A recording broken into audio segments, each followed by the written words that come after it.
요한복음 1장 29절에서 34절. 우리 한 목소리로 합독하겠습니다. 이튿날 요한이 예수께서 자기에게 나아오심을 보고 이르되 보라 세상 죄를 지고 간 하나님의 어린 양이로다. 내가 전에 말하기를 내 뒤에 오는 사람이 있는데 나보다 앞선 것은 그가 나보다 먼저 계심이라 한 것이 이 사람을 가리킴이라. 나도 그를 알지 못하였으나 내가 와서 물로 세례를 베푸는 것은 그를 이스라엘에 나타내려 함이라 하니라. 요한이 또 증언하여 이르되 내가 보매 성령이 비둘기같이 하늘로부터 내려와서 그 위에 머물렀더라. 나도 그를 알지 못하였으나 나를 보내어 물로 세례를 베풀라 하신 그이가 나에게 말씀하시되 성령이 내려서 누구 위에든지 머무는 것을 보거든 그가 곧 성령으로 세례를 베푸는 이인 줄 알라 하셨기에 내가 보고 그가 하나님의 아들이심을 증언하였노라 하니라. 아멘. 지난 시간에 우리는 세례 요한의 사역을 통해서 신앙의 길이라는 게 어떤 길인가 하는 것을 한번 생각해 봤어요. 세례 요한은 많은 사람들이 자신을 향해서 몰려 나오고 예루살렘에서 사람들을 보내요. 네가 그리스도냐, 당신이 그리스도냐라고 했을 때 세례 요한은 나는 그리스도가 아니다. 당신이 그리스도 아닌데 왜 세례를 주느냐? 나는 물 세례를 주지만 내 뒤에 오시는 그분은 물 세례가 아니다. 성령 세례를 주시는 분이다. 그럼 네가 엘리야냐? 나 엘리야도 아니다. 네가 선지자냐? 나 선지자도 아니다. 그럼 너는 너 자신을 누구라고 하느냐? 나 그냥 광야에서 외치다가 조용히 외치다가 사라지는 한 소리에 불과할 뿐이다. 그러면서 자신의 정체성, 자신의 존재가 어떤 존재인가를 명확하게 드러냈어요. 그러면서 내 뒤에 오시는 분, 나는 물세례를 주지만 그분은 불과 성령으로 세례를 주시는 분이고 나는 그분의 신들매를 풀기도 감당하지 못한, 종만도 못한 그러한 자다. 그는 흥하여야 하겠고 나는 쇠하여야 하리라.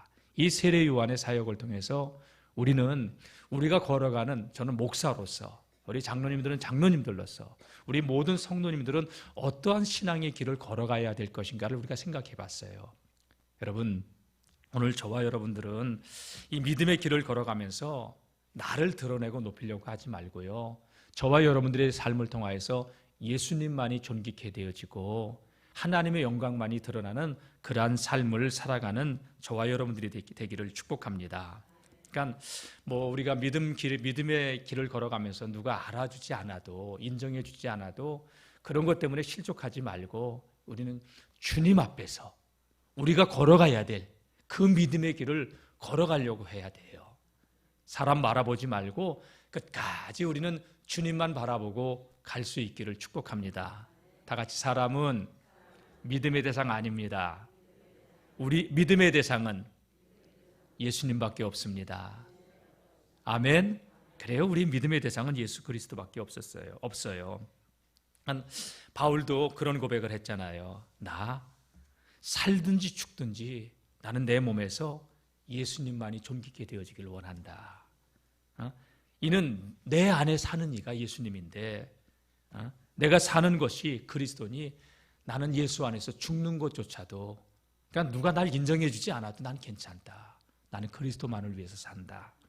그러면서 나는 그리스도 예수 안에서 너희에 대한 나의 자랑을 두고 단언하는데 나는 나 알아달라고 하는 게 아니다. 나는 날마다 죽는 자다. 예수님만 존귀케 하려고.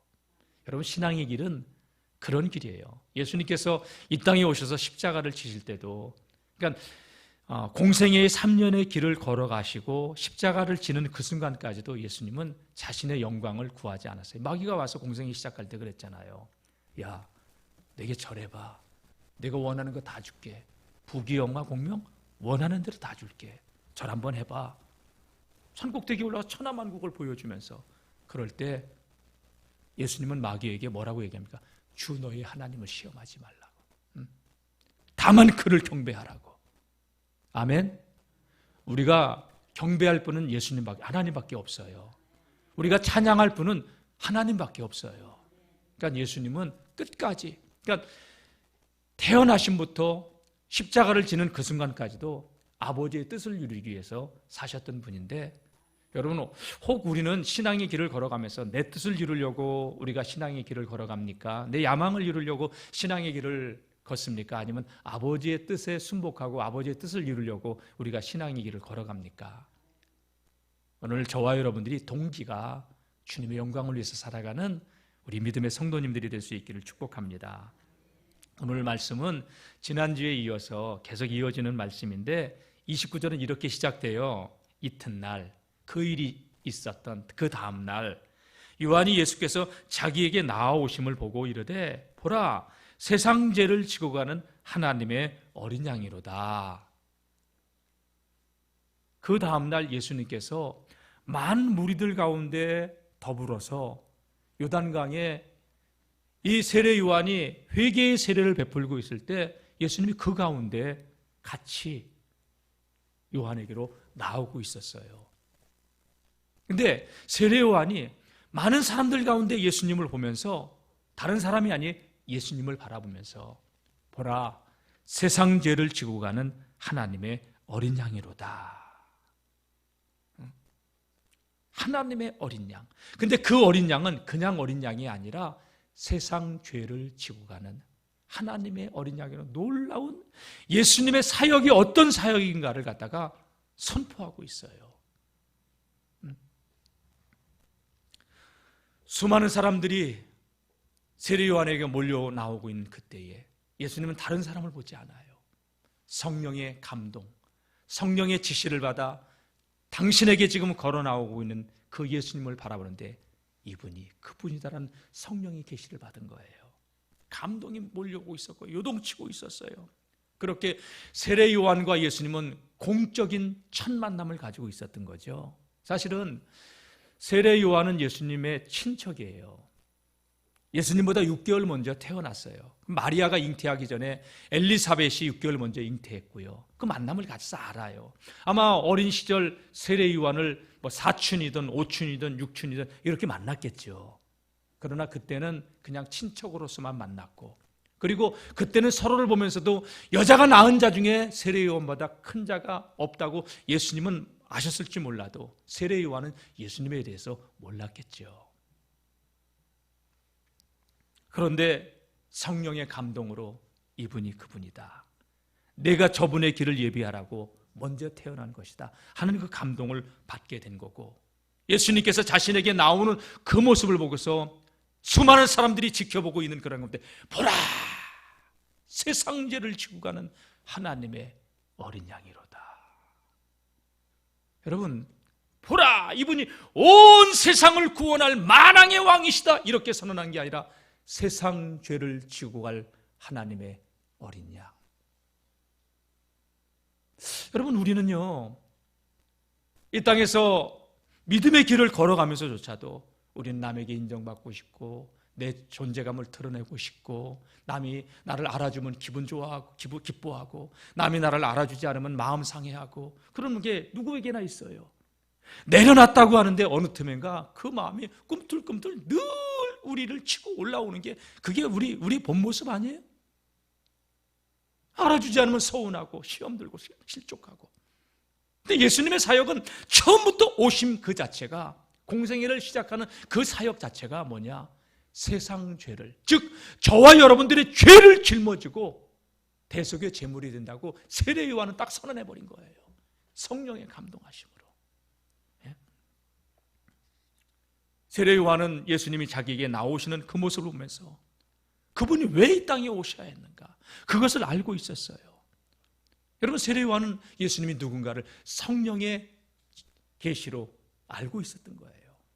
요한복음 1장 18절 말씀 보게 되면요, 그는 아버지의 품속에서 독생하신 하나님이라 육신을 입고 오신 하나님이라는 것을 성령의 계시하심을 따라 알게 된 거죠.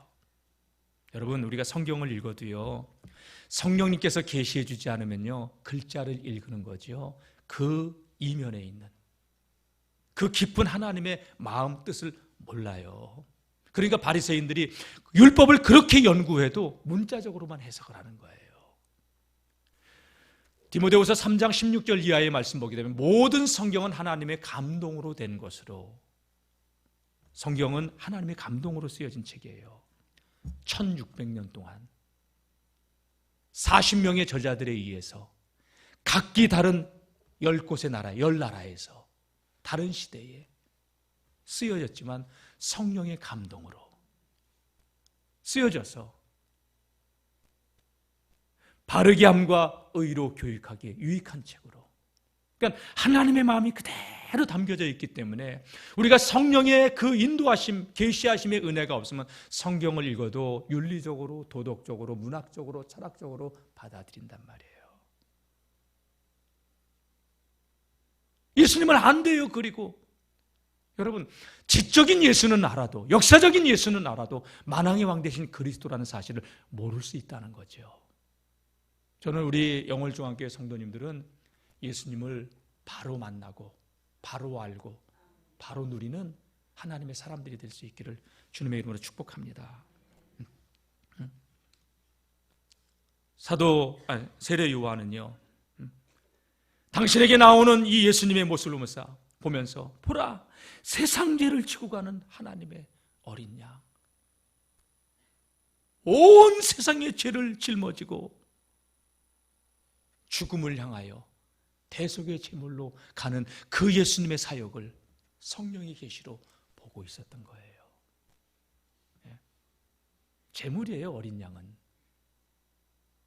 어린 양 딱 떠오르는 이미지가 순수함, 깨끗함, 맑음, 사랑스러움, 그런 느낌이 들 수 있지만 이 어린 양은 그런 의미가 아니에요. 온 인류, 저와 여러분들의 대속의 제물이 된다는 그 선언이었던 거죠.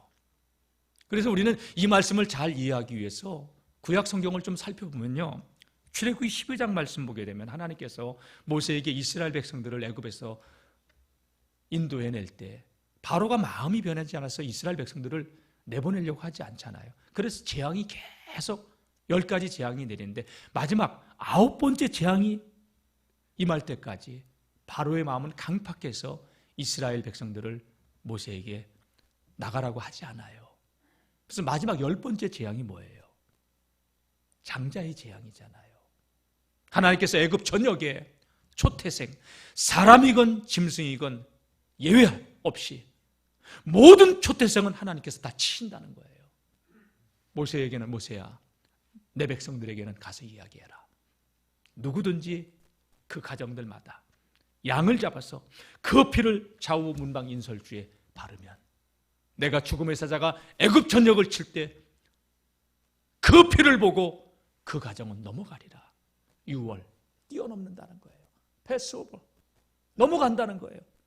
6월절 절기를 그렇게 지켜라. 누구든지 이 말을 듣고 어린 양을 잡아 그 피를 문방 좌우 인설주에 바르면 그 집안은 짐승이건 사람이건 장자, 초태생은 하나도 죽지 않는다.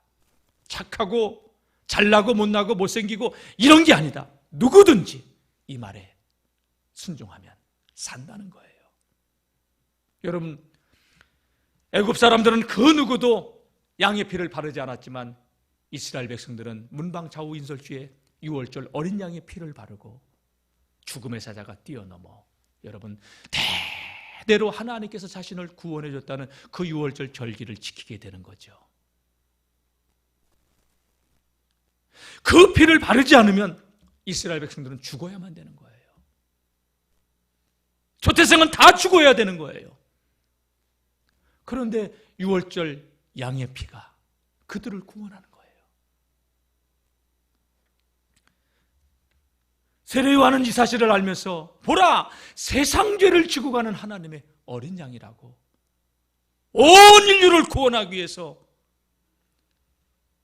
하나님의 진노, 하나님의 저주를 다 짊어지고 대신 죽을 제물이라고 선언한 거예요. 여러분, 많은 이들이 예수님을 믿는 이유 가운데 하나는요, 만사형통, 자손만대가 복을 받기 위해서, 그게 우리 내면에 기본적으로 깔려 있어요. 예수 믿으면 여러분, 구약의 복은 땅의 복, 물질의 복이에요. 그런데 신약에 와서는요, 그게 많이 바뀌어요. 예수님이 이 땅에 오셔서 계속 땅의 것을 하늘로 바꿔놔요. 그래요? 그래요. 맞아요? 맞아요. 맞죠. 예. 그래서 예수님의 제자들도 끝까지 이 복음을 위해서 하늘의 상을 바라보면서 달려가다가 순교를 당하기도 하고, 사도 바울도 자전 예수님만 안 믿었으면 그는 땅에서 형통의 길을, 평탄의 대로를 달려가는 그러한 사람이었는데, 예수님 믿고 나서 그는 땅의 것을 다 배설물처럼 여길 수 있었던 게 뭐냐? 하늘의 복을 바라봤기 때문에. 여러분, 저도 그렇고 여러분들도 그렇고 우리는 하늘의 것을 바라볼 수 있는 믿음의 사람들이 되기를 소망합니다. 저녁에 목회의 길을 걸어가면서 보면 내려놨다고 하는데 어느 틈에 이 육의 본성이 꿈틀꿈틀거리면서 이 나를 갖다가 힘들게 하는 걸 날 봐요. 인간이란 존재는 이런 존재구나 내가. 그래서 저는 한순간도 주님의 은혜가 아니면 살 수 없다는 걸 뼈저리게 느끼고 있어요. 여러분, 이 땅에 살지만 하늘의 것을 자꾸 바라보고 붙잡으려고 해도 육의 본성은 우리 욕망의 늪으로 마치 중력이 잡아당기듯이 잡아당기고 있기 때문에, 여러분, 이 싸움을 우리 주님께서 부르시는 그날까지 해야 돼요. 위에서 부르신 부름의 상을 바라보고 달려가는 저와 여러분들이 될 수 있기를 주님의 이름으로 축복합니다.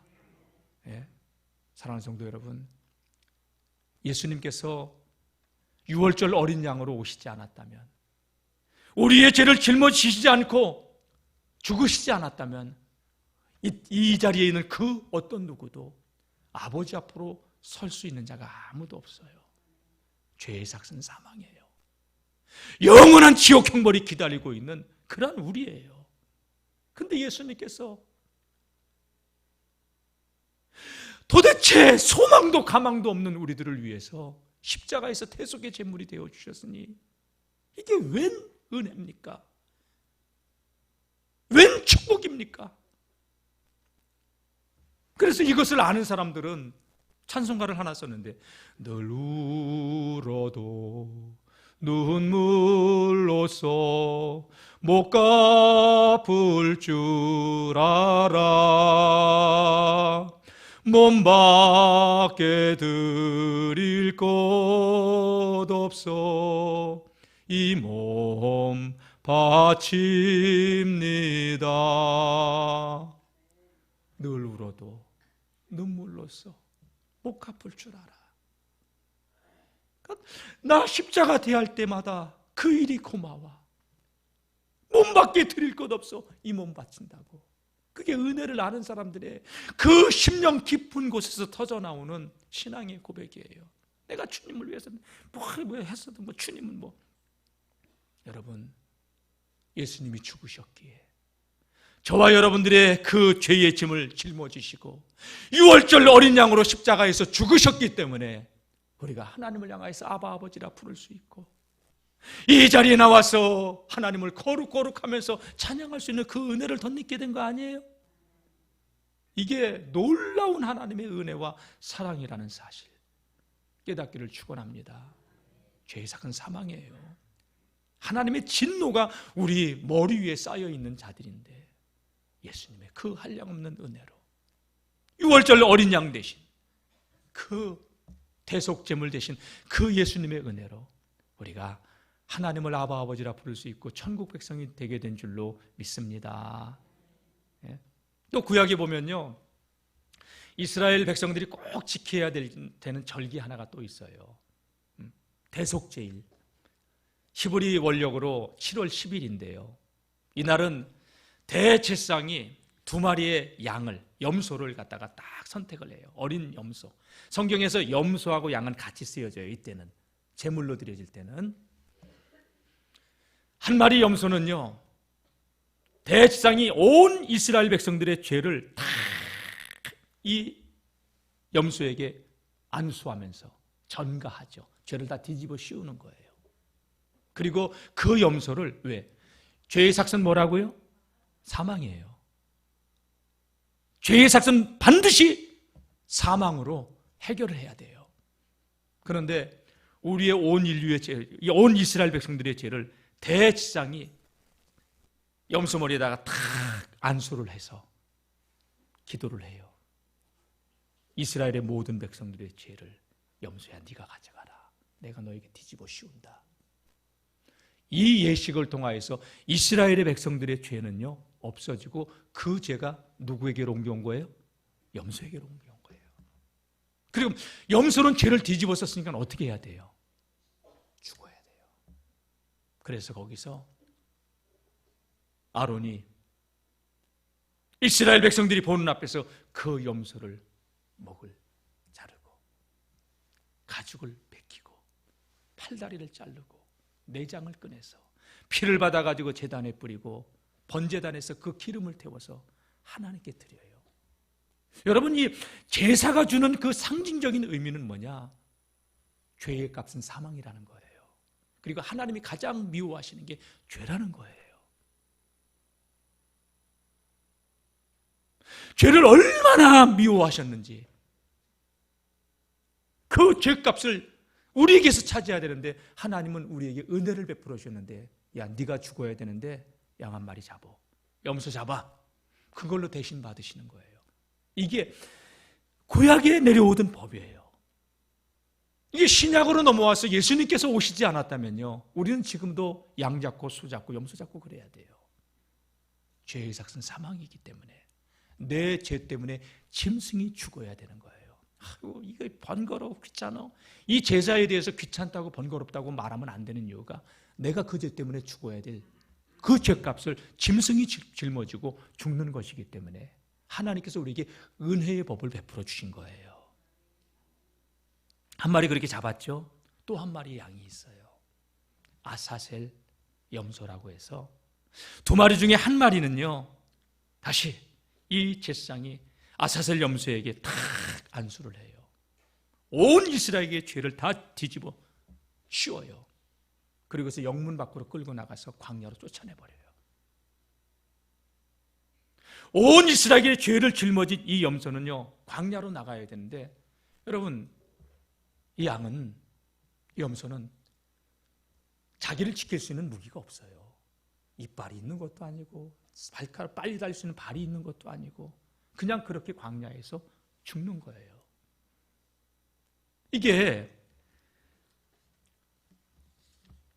하나님께서 아사셀 염소라고 해서 영문 밖으로 추방당해서 멀리 광야에서 죽게 한 거예요. 절대 돌아오지 못해요.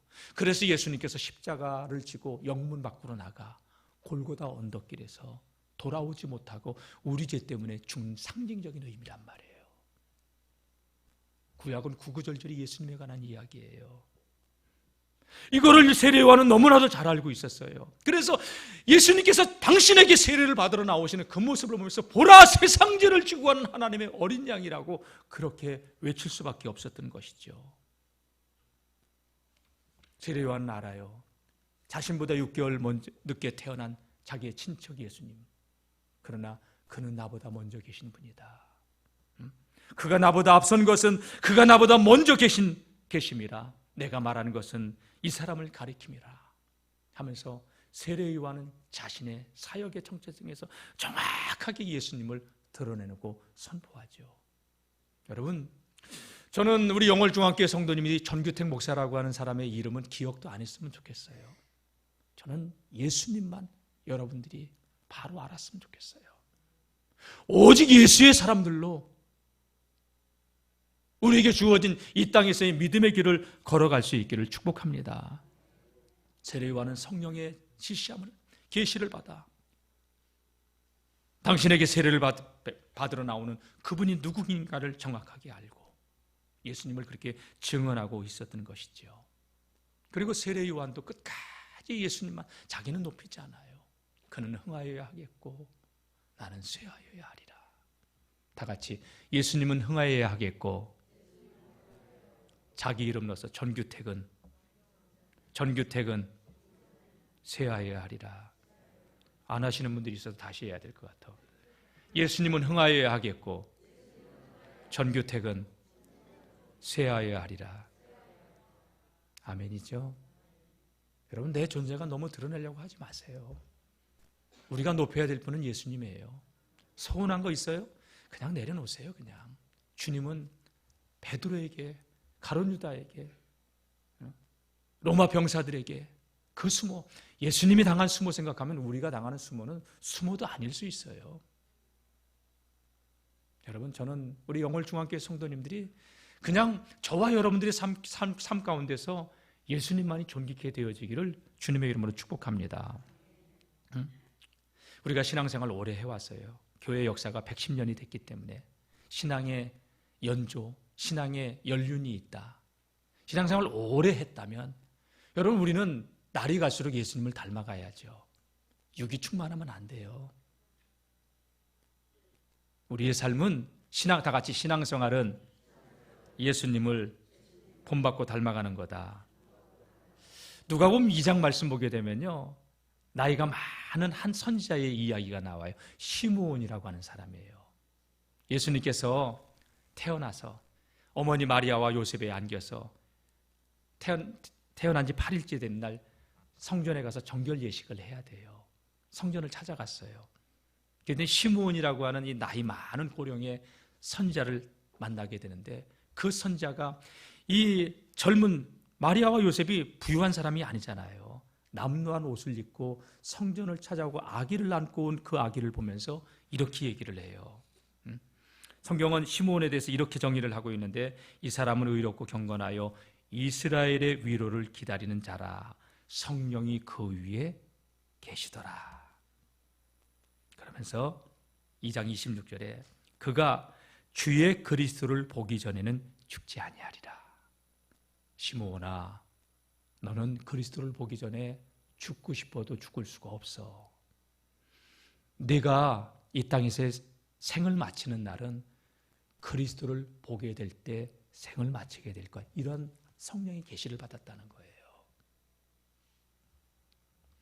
근데 성령의 감동으로 성전에 들어가매 마침 부모가 율법의 관례대로 행하고자 하여 아기 예수를 데리고 오는지라. 시몬이 아기를 안고 하나님을 찬송하여 이르되, 주제여, 이제는 말씀하신 대로 종을 평안히 놓아 주시는도다. 하나님, 이제 내가 죽을 때가 됐네요. 이분이 메시아네요. 온 세상의 구원자 그리스도시네요. 내가 이분을 기다렸는데 내 눈이 메시아를 봤습니다. 이제 하나님께서 나를 불러가실 때가 됐군요. 그러면서 내 눈이 주의 구원을 보았사오니 이는 만민 앞에 예비하신 것이요 이방을 비추는 빛이요 주의 백성 이스라엘의 영광입니다. 여러분, 신앙의 연조가 깊다. 오랜 신앙생활을 해왔다. 평생을 믿어왔다. 그런 신앙의 연륜을 우리가 얘기한다면 우리의 삶에서 그리스도만이 더 높여지기를, 삶을 살아가는 삶의 목적이, 우리 여러분 노년이 주님 부르실 때가 가까울수록 저는 우리 성도님들에게 바라고 기대하는 것이 있다면 아프지 않길 바라요. 주님 부르시는 그날까지 영도 육도 혼도 강건하되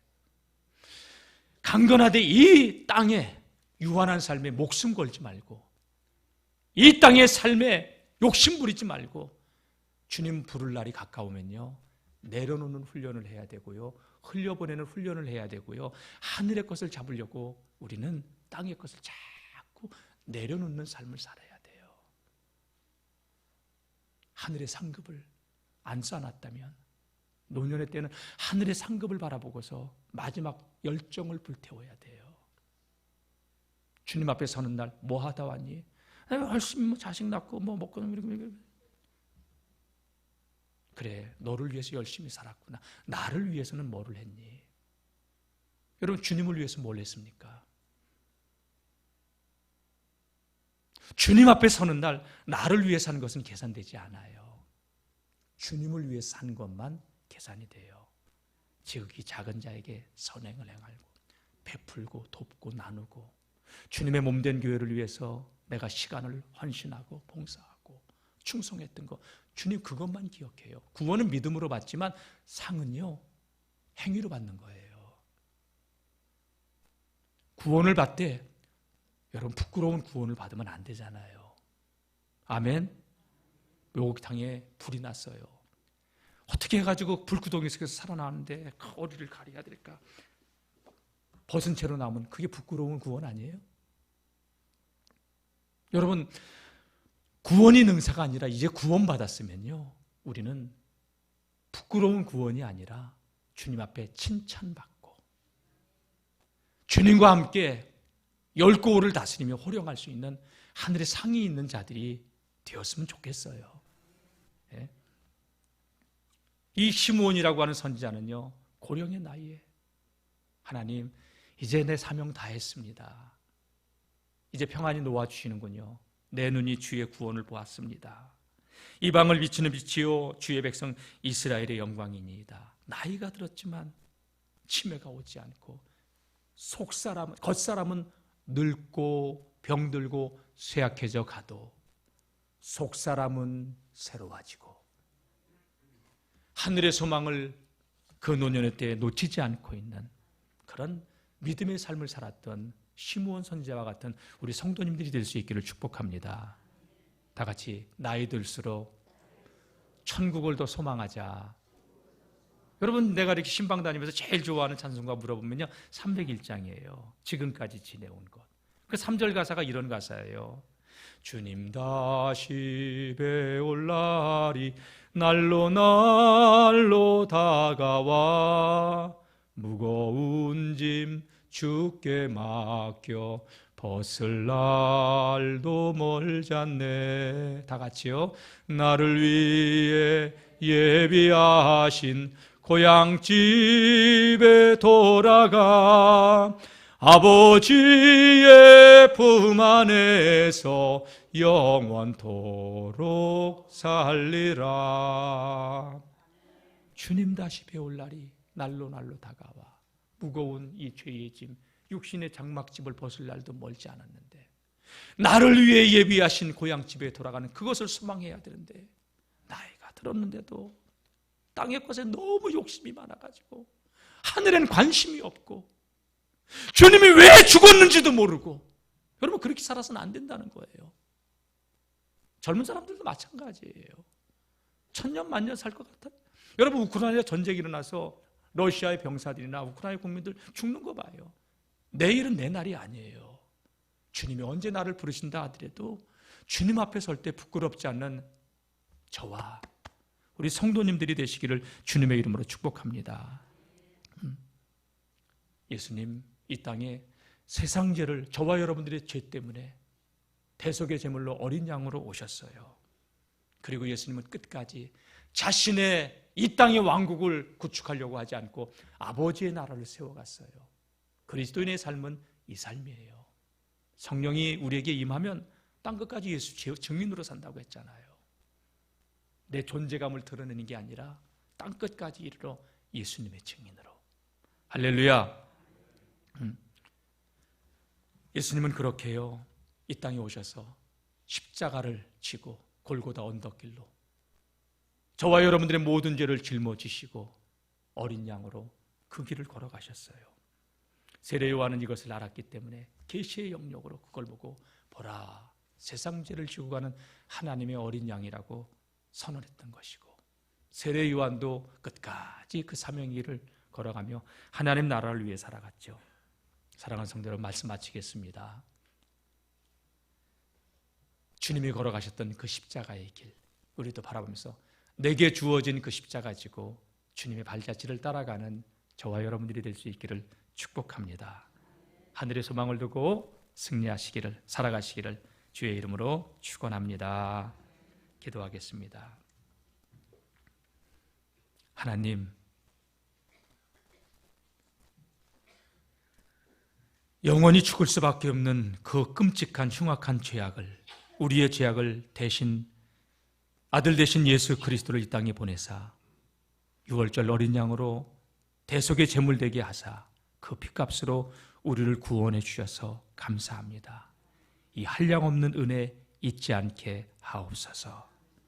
하나님 구원받은 우리들이 이 땅에 살지만 영원한 하늘을 소망하면서 오늘도 깨어 믿음의 길을 달려갈 수 있게 하옵소서. 예수님의 이름으로 기도드립니다. 아멘.